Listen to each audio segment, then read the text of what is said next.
અમરેલીના સાવરકુંડલાને મળ્યું નર્મદાનું નીર। સુકાનેરા ડેમ સુધી 14 કરોડના ખર્ચે પાઇપલાઇન દ્વારા પાણી પહોંચ્યું। અમરેલીના સાવરકુંડલા તાલુકા માટે અષાઢી બીજના પાવન અવસરે ખુશીના સમાચાર। સુકાનેરા ડેમ ખાતે નર્મદા નદીનું પાણી સફળતાપૂર્વક પહોંચાડવામાં આવ્યું। 14 કરોડ રૂપિયાના ખર્ચે તૈયાર કરાયેલી પાઇપલાઇન મારફતે નર્મદાનું નીર સુકાનેરા ડેમ તેમજ આંબાની ખોડિયાર સુધી પહોંચ્યું છે। આ પ્રસંગે સાવરકુંડલા ધારાસભ્ય મહેશ કસવાળાએ નર્મદાના નીરના વધામણા કર્યા। જણાવ્યું કે સાવરકુંડલા શહેરમાં ભૂગર્ભ જળનો ઉપયોગ કરતા લોકોના આરોગ્યને ધ્યાનમાં રાખીને નર્મદાનું શુદ્ધ પાણી શહેર સુધી પહોંચાડવાનો સંકલ્પ કરવામાં આવ્યો, જે હવે સાકાર થયો છે। આ યોજનાથી સાવરકુંડલા શહેર અને આસપાસના વિસ્તારોના લોકોને સ્વચ્છ અને ગુણવત્તાયુક્ત પીવાનું પાણી ઉપલબ્ધ થવાની આશા વ્યક્ત કરવામાં આવી રહી છે।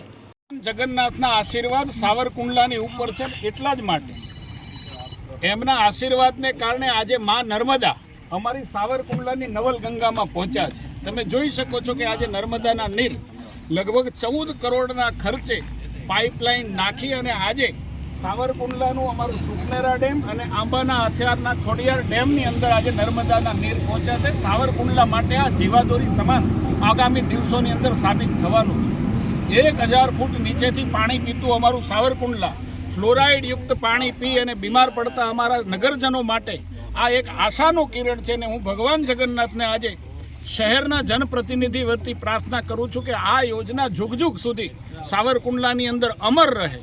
અમારા લોકો માં નર્મદાના નીરનું શરણામત લઈ અને પોતાની જિંદગી જે છે એ પૂરું આયુષ્ય સ્વસ્થ રીતે જીવી શકે એવા આશીર્વાદ આજે ભગવાન જગન્નાથ પણ અમને આપે એવી ભગવાન જગન્નાથના ચરણોમાં પ્રાર્થના પણ કરું છું।